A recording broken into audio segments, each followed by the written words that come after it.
बच्चों आज हम छोटी सी एक अनाउंसमेंट करने वाले हैं। मैनेजमेंट टीम से विश्वजय सर को बुलाएंगे, ये आपके लिए कुछ अनाउंसमेंट लेकर के आए हैं। तो आइए देखते हैं क्या क्या अनाउंसमेंट है आपके लिए। Yes विश्वजय sir. हेलो बच्चों, क्या हाल है आप सब लोगों के। मैंने जैसा सोचा है कि आप सब लोगों की तैयारी अच्छी चल रही होगी और जितने भी सारे इंपॉर्टेंट टॉपिक्स, इंपॉर्टेंट नोट्स आपको प्रोवाइड कर दिए गए हैं ग्रुप में, और जो कुछ भी बाकी होगा वो एज सुन एज जल्दी से जल्दी प्रोवाइड कर दिया जाएंगे। और विश्वास की जहाँ तक बात है, आप सब लोगों को पता ही है, जैसा पिछले फिजिक्स के पेपर में हुआ है, जैसा 10th क्लास के पेपर में हुआ है, सारे क्वेश्चंस अपने ही बेच से आने वाले हैं। जो क्वेश्चन आपको लिखवाए थे अराउंड, जैसा कि 10th साइंस में आपने देखा लिमिटेड क्वेश्चन जो आपको लिखवाए थे अराउंड 30-40, और वही सारे क्वेश्चन पेपर में आए थे। 10th मैथमेटिक्स में सेम हुआ, फिजिक्स 12th फिजिक्स में सेम हुआ, और वैसा ही अभी इसमें होने वाला है।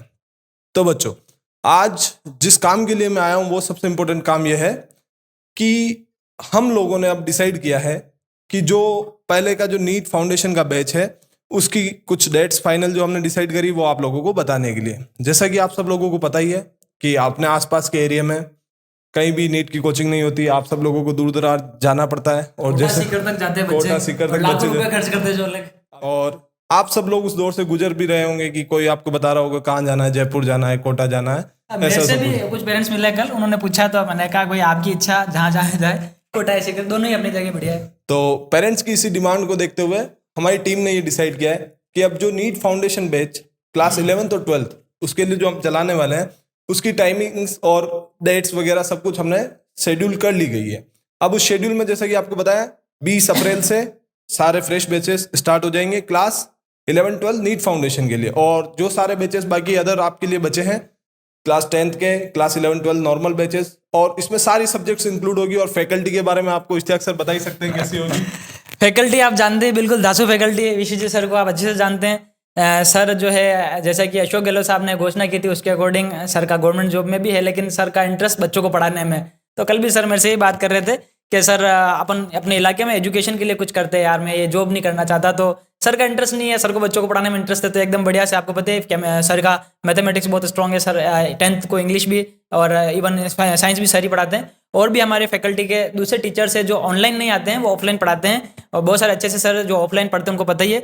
एक ऑनलाइन नीट बैच के लिए मैं एक सर का नाम अनाउंस करने जा रहा हूँ, जिनका नाम है डॉक्टर अभिषेक मेहरा। वो मेरे अच्छे मित्र हैं और उनकी अभी भी MBBS कंप्लीट हुई है।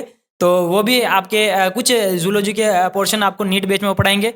फिजिक्स में भी हमारे पास और फैकल्टीज है, और केमिस्ट्री ऑर्गेनिक वगैरह में मैं हुई हूँ। और जैसे जैसे टीचर आते जाएंगे हम आपको इंट्रोड्यूस कराते जाएंगे, क्योंकि टीम धीरे धीरे बड़ी होती जा रही है, टीचर्स आते जा रहे हैं।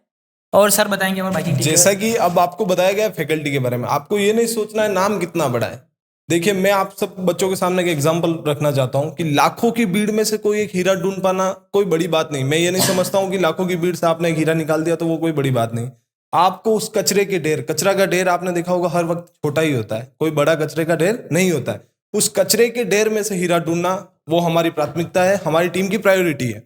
तो फैकल्टी के बारे में आपको इश्तियाक सर ने जितना बताया उससे ऊपर मैं बताना चाहता हूँ। जैसे कि इश्तियाक सर, आपको पता ही है अभी सर के लिए कोटा से ऑफर आया था। कोटा, सीकर सब जगह से सर के लिए ऑफर आ रहे हैं, पर सर ने मेरी रिक्वेस्ट पे, पर्सनल रिक्वेस्ट पे सर ने ये ऑफर रिजेक्ट किया, और आप सब बच्चों की डिमांड को देखते हुए भी सर ने ये ऑफर रिजेक्ट किया।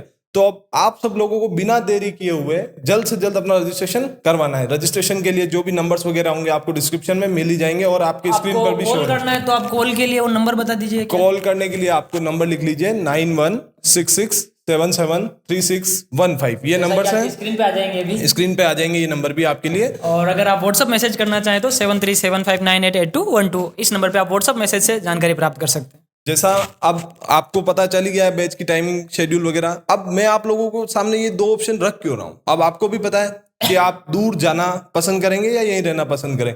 जनरली कोई भी लोग बिना रिजल्ट के ट्रस्ट नहीं करते हैं, परंतु मैं आप लोगों को बताना चाहता हूं कि हर चीज की शुरुआत होती है जीरो से, और वही शुरुआत हम लोग करने जा रहे हैं। हमारा पुराना अच्छे रिजल्ट दिया ना बोर्ड में, हमने टॉप रिजल्ट दिए। बोर्ड में हमारे रिजल्ट्स भी टॉप रहे हैं। अब बोर्ड के बाद अब जैसे जैसे सीढ़ी हम चढ़ते जा रहे हैं, वैसे ही आपके लिए नीट का बैच। ऐसा नहीं है कि नीट का पहले नहीं पढ़ा है, नीट के बैचेस भी चलाए हैं, पहले बच्चे भी पढ़े हैं, और नीट में सेलेक्ट भी हुए हैं। बहुत सारे बच्चे हैं सर के स्टूडेंट, आपको पता ही होगा, जो नीट में सेलेक्ट हुए हैं। ऐसी कोई बात नहीं है कि नीट का पढ़ाई नहीं, पर अब इस कोचिंग सेंटर पर, अपने पर्सनल कोचिंग सेंटर पर हम ये पहला बैच सेटअप करने जा रहे हैं। तो इसकी आपको बताइए मैंने, जैसे कि डेट 20 अप्रैल, रिमाइंडर लगा लीजिए आज ही 20 अप्रैल, उससे पहले आपको करवाना है रजिस्ट्रेशन।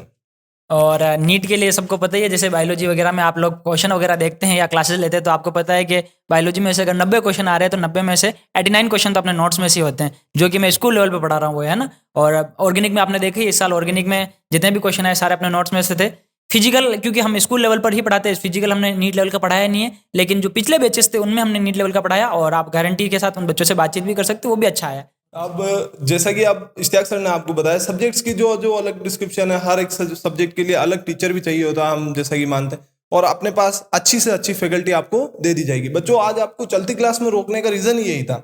चलती क्लास में बताने का मुझे ऐसा लगता है कि कल जो आपका पेपर है उसके लिए भी आप अच्छे से प्रिपेयर हो जाए, प्लस मेंटली जो आपके ऊपर पेरेंट्स, फैमिली या पड़ोसियों द्वारा प्रेशर डाला जा रहा है कि तुझे कोटा जाना है, तुझे सीकर जाना है, तुझे जयपुर जाना है, उस प्रेशर से भी आप एकदम रिलीज हो जाए। अब आपको मैं मेन जो फंडामेंटल्स हैं कोचिंग के वो समझाने के लिए इश्तियाक सर से। फंडामेंटल में बच्चों ये है कि कल ही कुछ पेरेंट्स से बात हुई तो उन्होंने कहा कि सर आप पढ़ाते तो सब कुछ ठीक ठाक है, लेकिन हमारे यहाँ पे क्या है कि चित्तौड़ में, सांवले जी में पढ़ाई का बिल्कुल भी माहौल नहीं है। हम और ज़्यादा कुछ नहीं भाई, हमको पता है पढ़ाते आप बढ़िया हैं, लेकिन हम माहौल के हिसाब से उनको बाहर भेज रहे हैं। और फिर मैंने कहा ठीक है माहौल के हिसाब से भेजिए, पर सर एक दिक्कत क्या क्या हमने सुना है कोटा में सुसाइड बहुत करते हैं और यहाँ पर जो है सीकर में भी सुसाइड के केसेस सामने आ रहे हैं, बच्चा बाहर रहेगा। तो मैंने कहा देखो सुसाइड तो एक बुरी चीज़ है, किसी को करना भी नहीं चाहिए, और ये मेंटली उनको जो जैसे मेंटली बहुत ज़्यादा प्रेशर में हो जाते हैं वो ऐसा गलत कदम उठाते हैं, ऐसा उठाना नहीं चाहिए। और हमारे यहाँ की क्लासेस जो बच्चे लेते हैं, या आपने भी कभी कोई ऑनलाइन क्लास देखी होगी, तो ज़रा भी बच्चों को 1% भी स्ट्रेस नहीं होता है, पूरी हंसी मजाक में पूरी क्लास गुजर जाती है और हंसी मजाक के माहौल से बच्चों को अच्छे से अच्छे टॉपिक पढ़ाए जाते हैं। और माहौल बनाने के लिए हम क्या कर रहे हैं, कोचिंग के पीछे का जो हिस्सा है इसमें हम लाइब्रेरी वगैरह तैयार कर रहे हैं ताकि वहाँ पर बच्चों की दिन भर पढ़ाई हो सके। बच्चा सुबह से शाम तक जब कोचिंग में रहेगा तो अपनी क्लासेस अटेंड करेगा, उसके अलावा लाइब्रेरी में बैठेगा और रिमेनिंग फिर वो अपने घर वगैरह जाएगा। तो बस अपने घर का काम उसका ही रहेगा कि अगर तैयारी कर रहा है तो रात को घर पे खाना और सोना वो उसका वहाँ हो जाएगा और दिन भर उसको वहाँ पे यहाँ पर एक अच्छा सा उसको माहौल मिल जाएगा। जैसा अब आपको बताया कि इश्तियाक सर ने एक वर्ड यूज किया, सुसाइड, एक बहुत ही नेगेटिव वर्ड जो I personally hate this word. अब इस टेंडेंसी को ओवरकम करने के लिए भी हमारी कोचिंग ने, जैसा कि आप पिछले बच्चों से पता करेंगे तो आपको पता लगेगा, बच्चों के अंदर एक फाइटिंग स्पिरिट और एक ऐसी पर्सनालिटी डेवलप करने के लिए हम पर्सनालिटी डेवलपमेंट के सेशंस भी लेते आए हैं हमेशा से, और वो सेशन इस सेशन में भी कंटिन्यू करेंगे और अगले सेशन में भी कंटिन्यू करेंगे, ये हमेशा चलता रहेगा। तो आप वो सारी टेंडेंसी, डिप्रेशन, सुसाइड, स्ट्रेस, ये सारे वर्ड्स हमारी कोचिंग के बच्चों ने ना तो कभी फील किए हैं ना कभी फील करने वाले। उनकी पर्सनालिटी इस लेवल से डेवलप, आपको सिर्फ पढ़ाई में ही नहीं, आपको एक सोशलिस्टिक पर्सन बनाया जाएगा जो कैपेबल हो अपने आप को ये प्रूव करने के लिए कि वो किसी ना किसी तरीके से अपनी मदरलैंड के लिए, अपनी फैमिली के लिए एक अच्छा और एक होनहार बच्चा है उनके लिए, और होनहार स्टूडेंट है अपनी पूरी सोसाइटी के लिए। आपको एक एग्जाम्पल बनाने के लिए हम तैयार हैं और आपको तैयार होना है पढ़ने के लिए। जो भी आपको टाइमिंग डेट बताई गई है 20 अप्रैल, अब आपको याद रखनी है, मैंने आपको जैसा पहले भी कहा है कि रिमाइंडर लगा लेना है। ठीक है बच्चों, तो आप पेपर की अच्छे से प्रिपरेशन करो और जैसा भी कोई अपडेट होगा हम आपको यूट्यूब के जरिए या अदर सोशल मीडिया प्लेटफॉर्म के जरिए आपको बता देंगे। और आपका जो पेपर चाहिए था आपको टेलीग्राम चैनल पे आपको मिल जाएगा और नीचे लिंक डिस्क्रिप्शन मिल जाएगी। ओके, थैंक यू बच्चों। थैंक यू बच्चों, मिलते हैं जल्दी।